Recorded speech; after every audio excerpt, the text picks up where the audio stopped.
తిరుమల శ్రీవారిని AP municipal శాఖ మంత్రి నారాయణ దర్శించుకున్నారు. సోమవారం ఉదయం వీఐపీ విరామ సమయంలో సతీ సమేతంగా స్వామివారి సేవలో పాల్గొని మొక్కులు చెల్లించుకున్నారు. దర్శన అనంతరం ఆలయంలోని రంగనాయకుల మండపంలో వేద పండితులు వేద ఆశీర్వచనం అందించగా ఆలయ అధికారులు శ్రీవారి తీర్థ ప్రసాదాలు అందజేశారు.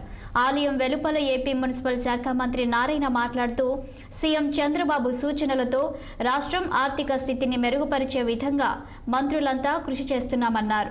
అనేక పరిశ్రమలు నెలకొల్పేలా చర్యలు తీసుకుంటున్నామని, తద్వారానే నిరుద్యోగ యువతకు ఉద్యోగాలు లభిస్తాయన్నారు.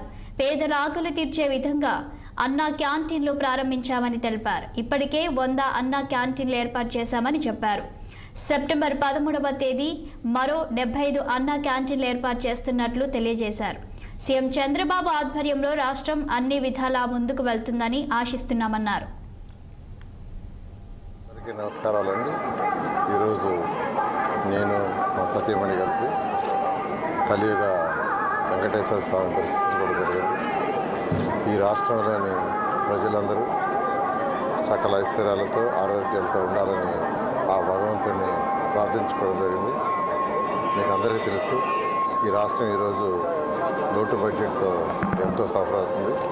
అయితే ఎంతో అనుభవం ఉన్న ముఖ్యమంత్రి నారా చంద్రబాబు నాయుడు యొక్క వారి యొక్క సూచనతో ఈరోజు మన మినిస్టర్లు కానీ మిగతా అధికారులు కానీ అందరూ కూడా ఈ రాష్ట్రాన్ని ముందుకు తీసుకుపోవటానికి, రాష్ట్రం యొక్క ఆర్థిక స్థితిని ముందుకు తీసుకుపోవటానికి, మరియు యువత ఎవరైతే ఉండారో ఉద్యోగాల కోసం ఉద్యోగాలు లేక ఇబ్బంది పడుతున్నారో వాళ్ళందరినీ ముందుకు తీసుకుపోవడం కోసంగా ఫస్ట్ ఈ రాష్ట్రంలో ఇండస్ట్రీస్ రావాలని అనేక దేశాల నుంచి వచ్చే ప్రజలతో మాట్లాడటం. ఎందుకంటే ఎప్పుడైనా ఇండస్ట్రీస్ వస్తేనే యువతకు ఉద్యోగాలు వస్తాయి, యువత భవిష్యత్తు ఉంటుంది. ఇండస్ట్రీస్ లాగానే ఉంటే యువతకు భవిష్యత్తు ఉంటుంది. ఆ డైరెక్షన్లో ఈరోజు ముఖ్యమంత్రి గారు పోతున్నారు. అందరికీ నమస్కారాలు.